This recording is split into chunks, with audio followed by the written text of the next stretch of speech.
Olá, pessoal, tudo bom? Meu nome é Jamile Jambeiro, sou advogada no Brasil e em Portugal. E hoje, na verdade, o que a gente vai ter aqui vai ser um convidado, né? Um escritório da Espanha, no qual a gente vai conversar um pouco sobre alguns vistos para residir tanto em Portugal quanto em Espanha e quais as suas diferenças. Se você quiser saber mais, acompanhe nesse vídeo.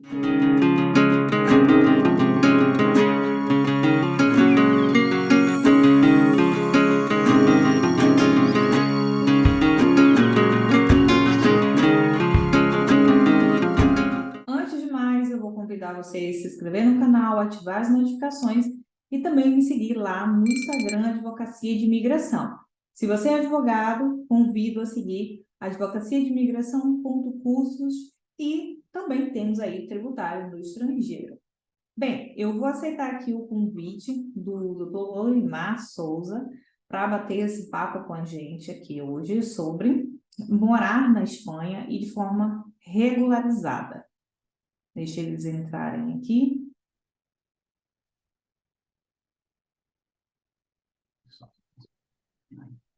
Tá nos vendo, doutora Jamile? Estou só te ouvindo. Ela vai.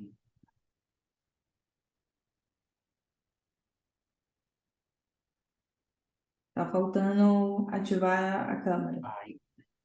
Vai. Bom, deixa eu ir pra cama. Isso. Chega um pouquinho mais para cá. Agora sim, doutora Jamile. Sim. Então, Lorimar, eu já estou aqui, pronto, em transmissão. Primeiro, eu gostaria de agradecer por você ter aceitado o convite e também gostaria que você fizesse uma apresentação inicial, no caso, do seu currículo como advogado, como é que foi essa questão da sua trajetória inicialmente para se tornar também advogada na Espanha. Então, o prazer é meu de estar aqui, aceitando o seu convite. E a minha trajetória, eu já tenho 15 anos de advogado aqui na Espanha. Eu trabalho na área de imigração nesses 15 anos, né?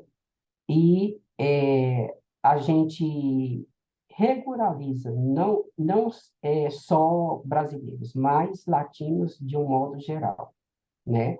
Até que eu conheci você, a doutora Jamile, né, que fez toda o meu translado da minha OAB do Brasil até Portugal, né? Em um tempo recorde, viu, pessoal? Ela que fez tudo. Já indiquei também um monte de gente para a doutora, que a doutora sabe, e estamos aqui trabalhando. E eu tenho o meu sócio aqui, que é o Fabiano. O Fabiano trabalha comigo, é o meu secretário, é o meu braço direito, e ele também trabalha na área de imigração, legalizando pessoas aqui comigo. Não só brasileiro, não só latinos, mas gente de todo mundo que nos procura. E falando sobre isso, Laurimar, como a gente tinha combinado hoje, a gente conversar sobre alguns vistos que existem em Portugal e que são semelhantes na Espanha. Uhum. A maioria das pessoas que me seguem já tem mais conhecimentos de forma geral sobre os vistos para Portugal. E nós temos os vistos mais atuais, né, para Portugal. Inicialmente, eu começo falando sobre o visto D7, que é o visto para pessoas que têm aposentadoria, seja pública, seja privada, ou têm rendimentos que não dependem através do trabalho. A gente, na verdade, utilizava o visto D7, inclusive, para as pessoas que tinham uma atividade remota, também para solicitar. Só que a gente, recentemente, na legislação, teve uma divisão aí desse visto com a criação do visto de nômade digital. Só que, em Portugal, digamos que o que eu noto, aí você vai poder falar um pouco mais sobre a Espanha, o que eu noto é que aqui a gente tem a lei de subsistência, que tem como base, né, o salário mínimo português, que é 760 euros, para fins de comprovação para solicitações de determinados vistos. E, dentre eles, o visto D7 também. Só que, além disso, as pessoas têm que abrir uma conta bancária em Portugal e depositar 12 vezes o salário mínimo português, além de fazer prova desses rendimentos aí no caso de aposentadoria, ou rendimentos, enfim, aplicações financeiras, rendimentos prediais, imobiliários, né, através de aluguéis, ou até dividendos, né, que a pessoa receba através de uma empresa que investiu.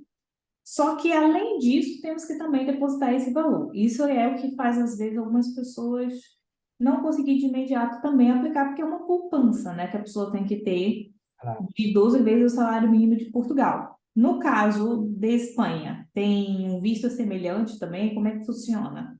Então, eu vou te passar para o doutor Fabiano, né, pro Fabiano, que ele é que se ocupa dessa parte de vistos no meu escritório. Fabiano? Bom, boa tarde, obrigado aí pelo convite. Então, com respeito a visto, assim, temos algo semelhante aqui na Espanha, tá? Esse caso seria a não lucrativa, no sentido que a pessoa não precisa trabalhar, não tem a necessidade de trabalhar para viver aqui na Espanha. Obviamente, os valores mudariam um pouco, né? Porque a gente não vai baseado no salário mínimo, a gente vai baseado ao índice de preço, se chama IPREM, né? Que é um índice que mede o valor mínimo que a pessoa tem que ter para se manter. Então, seria 4 vezes ao valor do IPREM aqui na Espanha, para a pessoa se manter. Fora outros requisitos também, que a pessoa tem que comprovar, tem que ter seguro médico privado, etc. Então, sim, esse seria bem similar, né? A residência não lucrativa, o nome já é bem claro, né? Não lucrativa por quê? Eu não vou exercer nenhuma atividade profissional e eu tenho meios econômicos suficientes que vêm do meu país, e aí eu posso provar com qualquer tipo de documentação válida em direito, movimentos bancários, né? Declaração de imposto de renda, ou investimentos, enfim, qualquer documento que comprove que a pessoa tenha meios suficientes econômicos para seguir aqui na Espanha sem a necessidade de ter um trabalho, né? Uhum. E esse visto, ele pode ser, no caso, aplicado tanto no Brasil como aqui também, né, Fabiano? Sim, as solicitações podem ser feitas tanto no Brasil, né, via Uhum. consular, ou diretamente aqui na Espanha, se a pessoa a pessoa tem que estar em período legal, né? Ou seja, por exemplo, a pessoa como turista, no período dentro do prazo dos 90 dias como turista, ela pode solicitar sem nenhum problema. Olha, No seu caso aí, doutora, também pode ser aplicado fora, como aí também ou não? Como é que funciona? então, aqui o D7, ele exclusivamente só pode ser aplicado no país de origem. Então, se a pessoa resolver entrar como turista e tentar fazer o processo direto aqui, não existe essa hipótese. Entendi. É exclusivamente no território nacional. Mas então, nesse caso aí, vocês não precisam abrir uma conta, depositar 12 vezes o salário mínimo, no caso da Espanha, para de fato também aplicar. Não, não. Nesse Não. caso, é como eu comentei anteriormente, né? É a comprovação dos meios econômicos. Então, a gente Uhum. Já é suficiente. sempre enfatiza para o cliente que tem que ter uma solvência econômica muito boa, né? Que cubra, que seja um pouquinho, até um pouco a mais do que o valor justo do 400% do IPREM, né? 4 vezes o valor do IPREM. Porque, claro, eles vão avaliar que a pessoa também tenha gastos de aluguel, que ela tenha gastos de comida, de tudo, né? De transporte, né? Então, É. claro, não pode ser sempre um valor muito justo. A gente sempre recomenda que a pessoa tenha meios econômicos que sejam um pouco superior ao valor mínimo, né? Porque assim, Uhum. à vista da administração pública, da oficina de estrangeria, vai ser mais fácil a aprovação desse tipo de residência, né? Porque É, nesse caso já é uma residência. sim, eu quero salientar que a documentação, a pessoa tem que trazer toda apostilada essas provas do Brasil. Já Uhum. tem que trazer tudo isso daí para nós. Ele Uhum. tem que ter também um seguro-saúde aqui. Ele não pode ter, a pessoa não pode ter nenhuma doença infecto-contagiosa, uma doença grave também. Ele vai ter que provar isso aí tudo, não é? Uhum. Sério? São todos, são vários requisitos, né? Sim. E como a gente sempre orienta as pessoas que querem migrar, que querem sair do Brasil para morar em qualquer país no exterior, consultar profissionais, né? Nós somos Exatamente. aqui profissionais especializados e com muitos anos de experiência É analisar o Nós caso, aqui, fazer o particularmente na planejamento. Espanha, certo? Então, aquela velha consulta de imigração, né? O planejamento imigratório, como você sempre fala nos seus vídeos, né? E, Uhum. então, muitas vezes as pessoas vão buscar informação por YouTubers, por redes sociais, e tem muita informação errônea. O que eu sempre falo, existe uma grande diferença entre informação e conhecimento. Nós aqui temos conhecimento. Informação, existem várias. É, Umas são verdadeiras, outras, Com e muitas certeza. são e falsas. análise de caso, né? Análise de caso. Cada pessoa vai ter uma situação, vai ter um detalhe, e a gente sabe que também cada processo tem uma vida, né? Corre de uma Exato. forma diferente. Então, a intervenção de um profissional que tem, de fato, não só a informação técnica, mas também a experiência. Mas, dando continuidade nessa parte do visto D7, como eu falei, aqui desmembrou, e eu vi que também na Espanha, de forma igual, também se criou o visto de nome digital, que é uma coisa que tem Isso. atraído muitas pessoas que trabalham, mas não trabalham, vamos dizer assim, para a Espanha, né? Trabalha com uma empresa portuguesa. E pelo que eu vi, é a mesma coisa. Essa pessoa tem que trabalhar para uma empresa, ou então ter uma empresa que presta serviços para empresas fora, no caso de Portugal ou da Espanha. E daí pode aplicar. Só que, diferentemente de todos os vistos, né, para Portugal, que vai tomar como base a lei de subsistência, que é o salário mínimo vigente de Portugal, no caso do nome digital aqui, eles vão tomar um valor de subsistência com outro valor de parâmetro.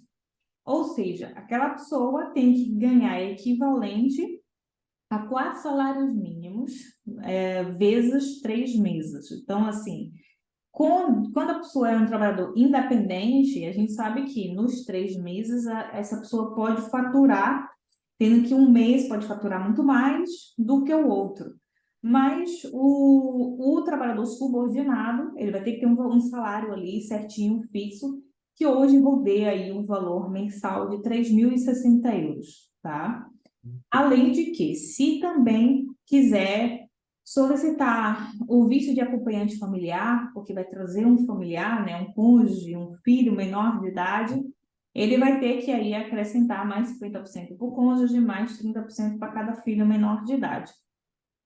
Mas também foi criado esse visto que antes não existia, que é um visto de acompanhamento familiar, que é aplicado em conjunto com todas as pessoas que vai aplicar um visto de residência, e ainda existe o visto temporário também para Portugal em outras hipóteses. Mas, no caso, essa é, vamos dizer assim, o valor específico de exigência no caso do nome digital para cá. E a parte, vamos dizer assim, que mais como requisito, na verdade, mais importante aí como requisito é esse. Esse nome digital, ele não pode ser contratado nem prestar serviço para uma empresa em território nacional. Sim, o nômade digital na Espanha também é a mesma linha, tá? A diferença é que aqui, basicamente, a gente tem a exigência de que a pessoa tenha ganhos, né? Como forma de salário ou de prestação de serviço que ela tenha em faturação, 2 vezes o valor do salário mínimo interprofissional. Na Espanha, que hoje está em 1.080 euros. Então, seria aí 60. €2.170, né? Uhum.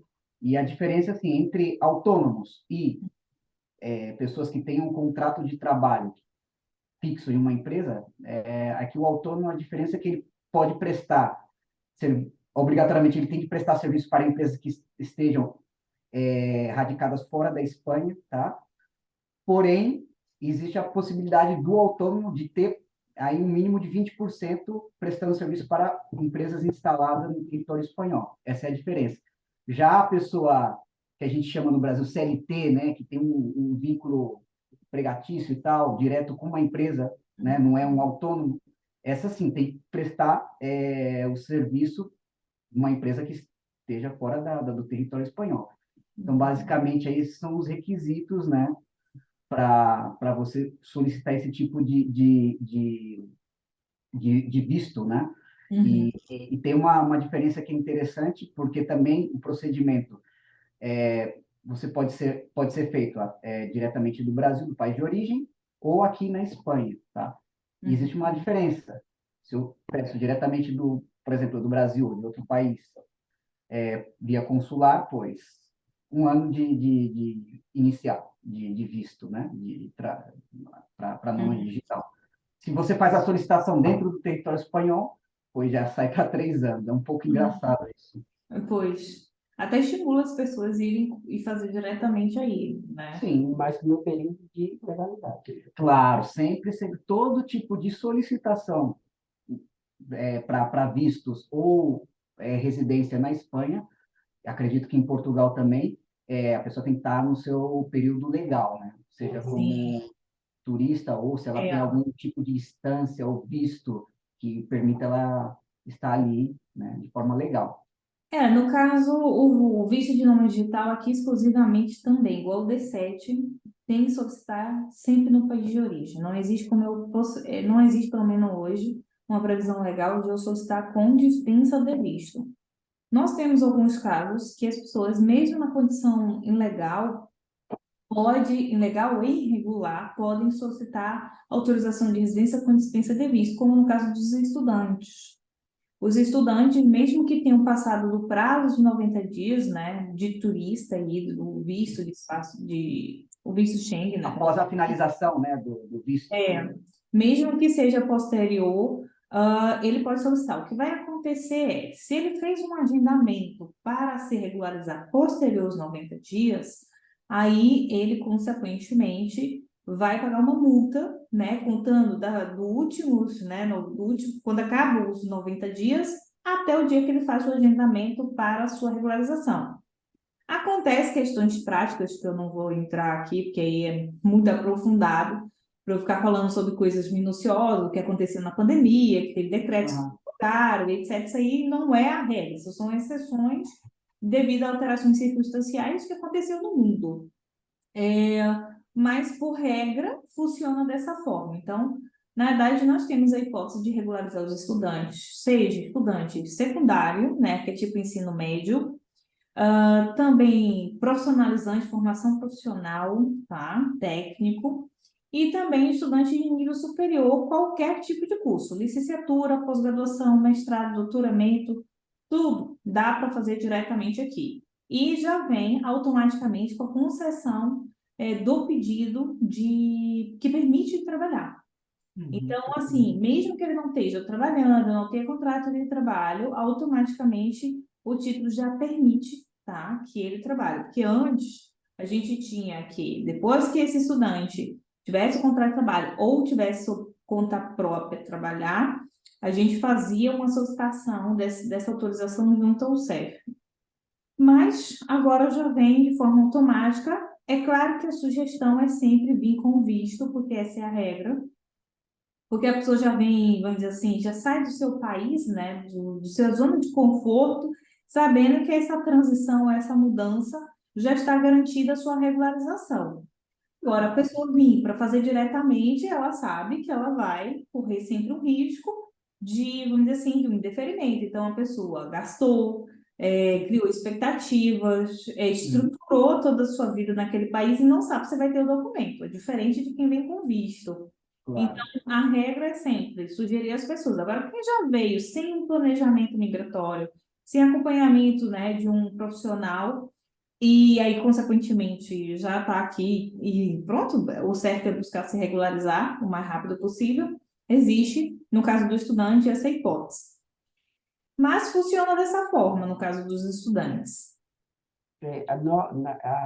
O de estudante aqui, ele também ele pode ser aplicado no Brasil e aqui, mas com a diferença de até antes de cumprir 2 meses que a pessoa esteja aqui na Espanha, Exatamente. Isso né? que o Maurimar comentou é muito importante, essa diferença, né? Quando a gente solicita via consular, é mais, assim, às vezes é um pouco mais demorado, porém, você já sai com o visto, né, garantido, né? Você tem a garantia de entrada na Espanha, É, né? Com aquele selo. Agora, pode solicitar diretamente aqui? Sim, só que tem que ter em conta uma coisa muito importante. Eu tenho 3 meses, né, 90 dias, como, Legal para estar na comunidade como visto, europeia, isso, como visto de turista, de né? turista. Porém, para eu solicitar qualquer tipo de instância como estudante aqui na Espanha, eu não posso superar os 60 dias, tá? Por uhum, quê? porque a regra geral da administração pública é, para visto de estudante, eu tenho que solicitar antes que feche os 60 dias, por quê? A administração pública, ela, por lei, tem 30 dias para responder àquela solicitação de visto. Uhum. Então, se eu supero os 60 dias, eu estou fora do prazo para que a administração responda. Então, eles não aceitam a solicitação. Então, esse é um ponto muito importante. Isso que você falou, eu acho que é de extrema importância, né? E outro ponto que é muito importante, que muita gente aqui não sabe, gente, quando eu falo, são advogados que trabalham na área. Qualquer pessoa que venha por outros países, como Portugal, qualquer outro país pertencente à comunidade europeia, ele tem 48 horas para ir na polícia aqui da Espanha e colocar um carimbo, que é aqui fala selo, o selo, para ele poder iniciar esse processo. E, claro, além de trazer, se ele for pedir aqui, trazer toda a documentação. Eu sempre digo, para nos consultar pela documentação necessária, porque muitas vezes eles vêm faltando documento. Aí, para conseguir, já vai o prazo todo e ele não consegue mais. A gente teve vários casos, né, de clientes que entraram com Portugal, né, ou por outro país da União Europeia, e não tinha esse carimbo de entrada na Espanha. Então, assim, é uma declaração de entrada no território espanhol, chama, né? Aqui Existe um também. modelo que você tem que ir na comissaria de polícia aqui Isso. e solicitar lá e preencher, eles vão carimbar, e isso tem que ser apresentado na solicitação. Uhum. E, claro, por isso é muito importante consultar sempre os profissionais, porque e o visto de estudante aqui, ele é bem minucioso, né? São vários requisitos, são vários documentos, então a gente faz um trabalho de revisão, sabe, documental, que é muito importante. E uma pessoa, por mais que ela seja uma pessoa bem instruída, que tenha, sabe, que leia, que pesquise e tal, ela não tem a experiência prática, né? Ela não Sim. conhece o que eu chamo, né, que é o processo jurídico, né? O processo ali, o passo a passo, né? E também a questão, pronto, é a questão de documentação, né? O que que é assessoria? Não é solicitar documentação, é verificar de acordo com o seu perfil a questão de documentação. Então, tem determinados casos que às vezes, eu estou precisando ir, eu posso fazer o processo aí diretamente. Aí, às vezes, por uma questão de documentação ou outra, a gente verifica que é mais seguro aplicar o visto. Então, isso são coisas que as pessoas não vão encontrar por aí, né? Agora, uma coisa muito importante também a gente trazer aqui. Todas as autorizações de residência em Portugal, todas, tá? Estudante, D7, aposentados, enfim, empresários, quem também veio com visto para procurar trabalho e conseguiu um trabalho e se regularizou, qualquer tipo de autorização de residência aqui vai dar direito à nacionalidade portuguesa pela residência, desde que tenha ficado legalmente em território nacional, ou seja, regularizado em território nacional por 5 anos. E o que a gente vê na Espanha é que existem algumas diferenças, né? Que dá, que não dá direito. No caso da residência não lucrativa, no caso da residência aí para estudantes na Espanha, dá direito, não Ó, dá? existe a diferença. O que dá direito são todos os tipos de residência, a incluir a residência não lucrativa, né? Quando faz a modificação depois. Claro, ela vai renovando, né? Porque No tá aí, primeiro ano, não conta. primeiro ano, um ano. Aí você tem que renovar para mais um ano, né? Para residência e trabalho, para depois fazer a mudança. E aí você, com 2 anos de residência legal para os ibero-americanos, ou seja, os brasileiros e todos os latino-americanos, você pode solicitar a nacionalidade espanhola. Porém, estância de estudos não serve, tá? Porque não é residência. A gente já tem essa classificação como estância de estudos. Uhum. Ou seja, é um período que a pessoa está lá estudando, ela não está residindo, entre aspas, né?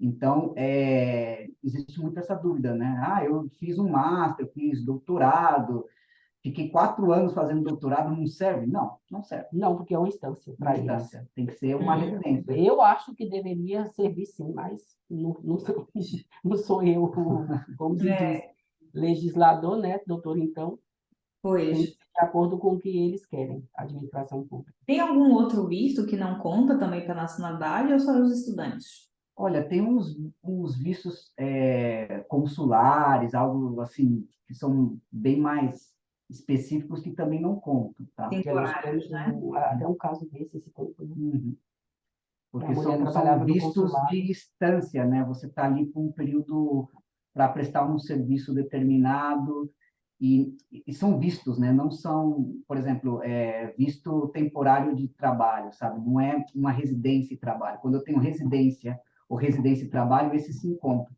Mas vistos Correto. temporários de prestação de serviço, essas coisas eles já não aceitam. A Espanha é bem restrita em matéria de se regularizar aqui. Portugal, Uhum. como eu já tinha falado com você, Jamil, é bem mais fácil, né? Sim. Porém, eu vejo o lado, assim, a diferença entre Portugal e Espanha, assim, Portugal para brasileiros, né?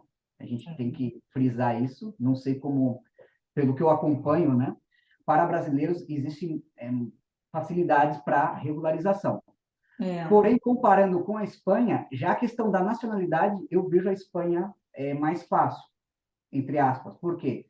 Você com 2 anos de residência legal, você já pode já solicitar, né? Claro, tem que fazer o exame, né, de língua, de cultura, que não é difícil, né, pelo Instituto Cervantes, mas é um tempo mais reduzido, né? É um tempo É, mais reduzido. Porque algumas aqui eles pessoas. estão dando até em 5 meses, 6 meses, o máximo, o prazo máximo está 1 ano e meio. Então, assim, está muito rápido, Porque os É, processos agora são todos eletrônicos, né? Antes era digitais. tudo, você tinha que apresentar a solicitação de nacionalidade espanhola no Ministério de Justiça lá, com aquele monte de papel, sabe? Agora não, a uhum. gente faz tudo plataforma eletrônica e a gente notou que tem uma melhora nas respostas, né? Então, eu tenho vários clientes que saíram, porque o que diz a lei de nacionalidade espanhola é prazo máximo de 1 ano, né? Então, esse 1 ano, se passa desse prazo, a gente pode entrar com um recurso contencioso administrativo, mas isso aí já é outro tema, É, que exige É, outras figuras, né, procurador, etc.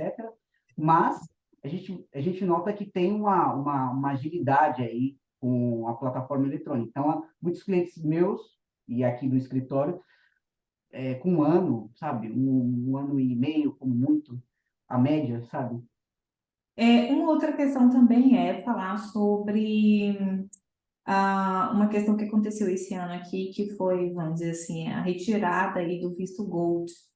Nós agora, de momento, a gente já vinha com algumas restrições entre conceder o visto Gold em determinadas regiões e agora, efetivamente, o governo suspendeu a possibilidade das pessoas obterem o visto Gold. Só que o visto Gold, Portugal foi também extremamente criticado pelo fato de que as pessoas poderiam comprar um imóvel, né, com 500 mil euros, obter aí o visto Gold por capital próprio, sem qualquer financiamento, claramente, e, tendo em vista isto, as pessoas teriam autorização de residência e poderiam reagrupar seus familiares e nem residir em Portugal. Bastava ficar 7 dias por ano, né? O primeiro ano, 15 dias, e os anos subsequentes, 7 dias por ano. Ao final de 5 anos, obteriam a nacionalidade. Então, era um visto que era visto como, tipo, muito fácil para quem tem dinheiro obter uma nacionalidade e que não quer nem residir em Portugal, porque basta passar 7 dias, né, por ano aqui. No caso da Espanha, não sei se tem, se mantém, como é que funciona. O visto Gold ainda continua, né? Que é continua. para investidores, né? Então, basicamente, tem que ser pessoas com alto capital, né, econômico, que tenham investimentos aqui na Espanha. Uhum, Seja um imóvel, valor mínimo de 500 mil euros, tá? Não pode uhum, ser financiado, tem que ser, ou igual seja, aqui. se eu desejo comprar um imóvel para aplicar esse tipo de visto, eu tenho que adquirir esse imóvel de forma total, né, sem financiamento, ou investimentos, né, em bancos espanhóis, dinheiro, né, em conta de bancos espanhóis, investimento em bolsa, né, Uhum. empresas espanholas, Em enfim. artes, o que seja. Uhum, Então, tem que mostrar que esse capital ele vai ficar aqui na Espanha de alguma forma beneficiando o país. Essa é a intenção, né, desse tipo entendi. de visto, né? Atrair grandes investidores, pessoas com alto poder aquisitivo para a economia do país.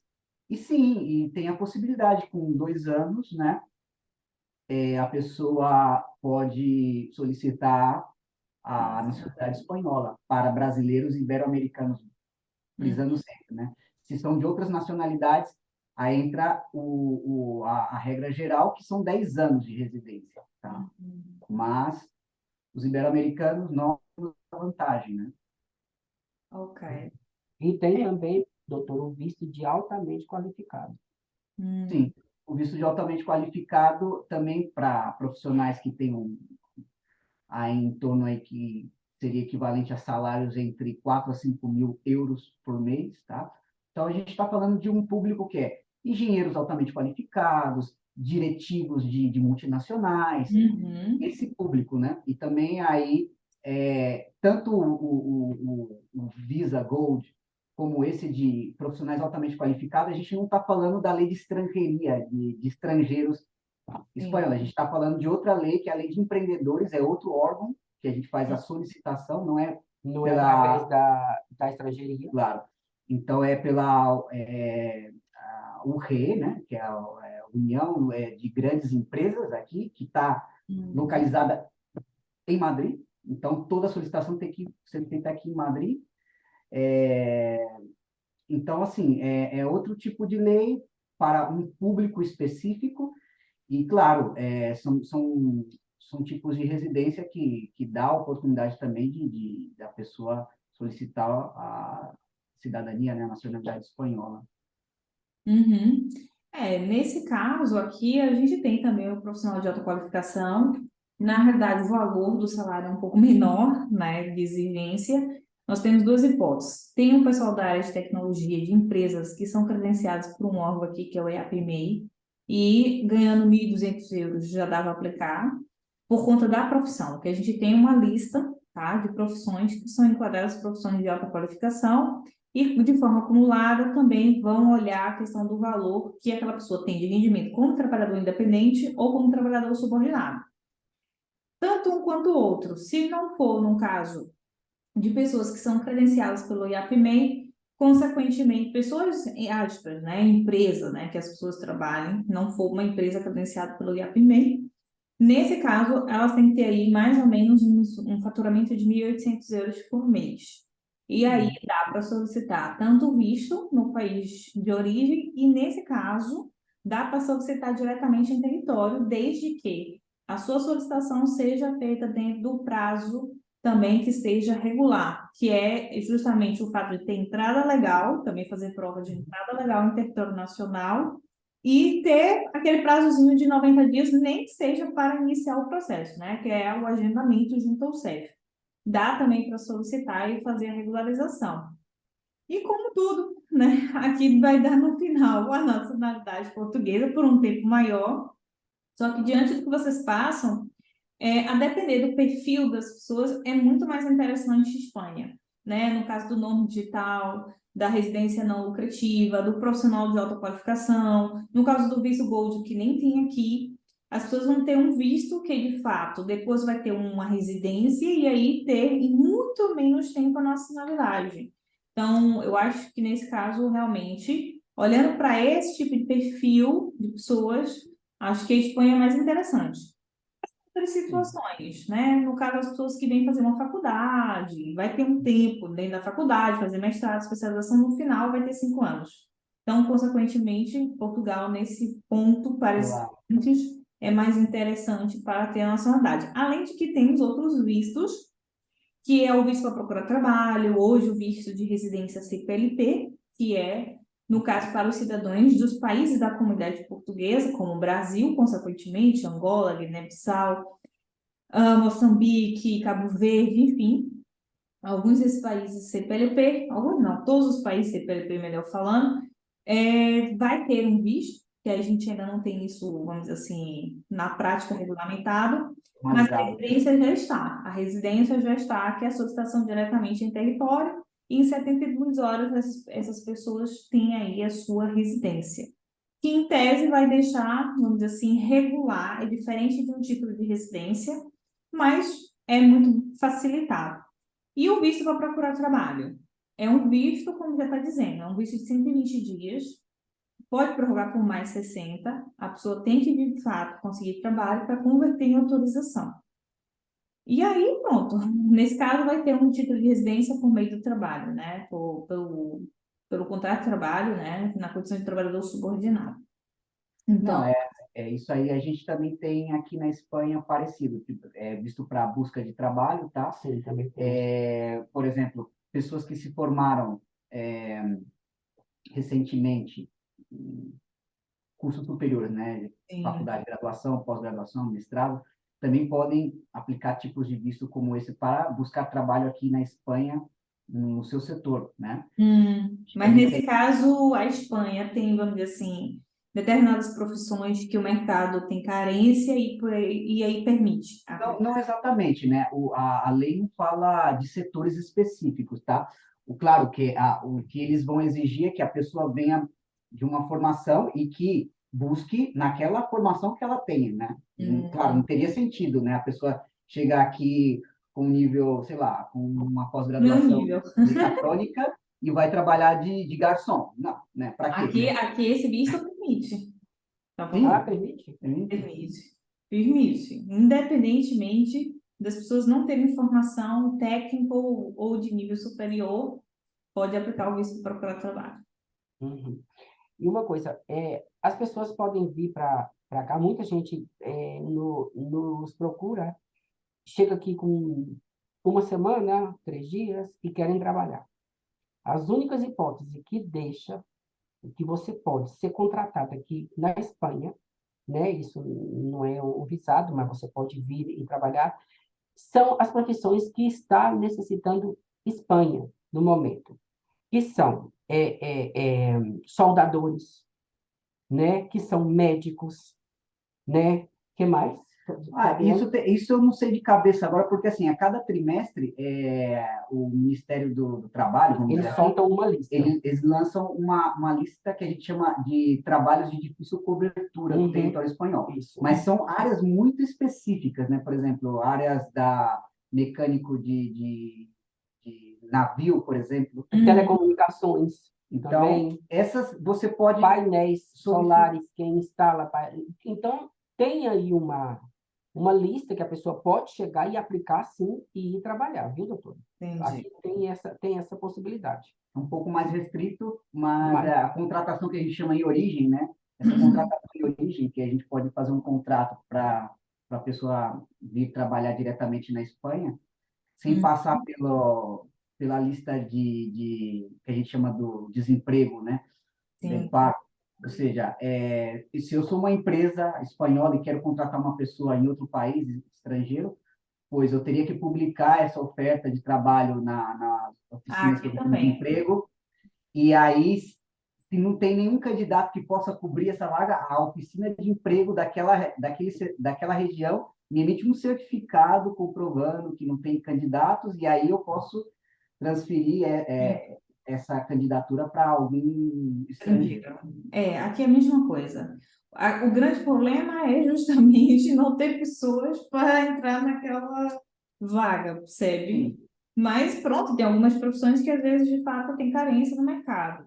Aqui a gente não tem essa publicação pronto, pelo menos eu desconheço essa lista, né, que vinha aí de fato dizer, olha, efetivamente nós estamos necessitando desses profissionais porque não existe qualquer pessoa cadastrada para esse tipo de função. Bem, a gente já está terminando aqui a gravação. Eu acho que a gente conseguiu aqui trazer muitas informações, tanto de Portugal quanto Espanha, para as pessoas também terem noções aí dos principais vistos de ambos os lados. É, Pronto, eu espero que todas as pessoas compartilhem aí esse vídeo. compartilha, gente. Nós estamos aqui, a doutora Jamile e o Souza, advogada aqui na Espanha, para servir vocês. Eu agradeço, viu, doutora Eu Jamile? que agradeço mais uma vez pela presença de vocês. E é isso, até o próximo vídeo. E com fé em Deus, a gente vai fazer outros vídeos também falando de Espanha e Portugal. Com Tá certeza. bem? Tá Então bem. Tá, tá. Muito joia. obrigado. Um abraço a Tá. todos. Nada. Um Tchau, abraço. Tchau, tchau.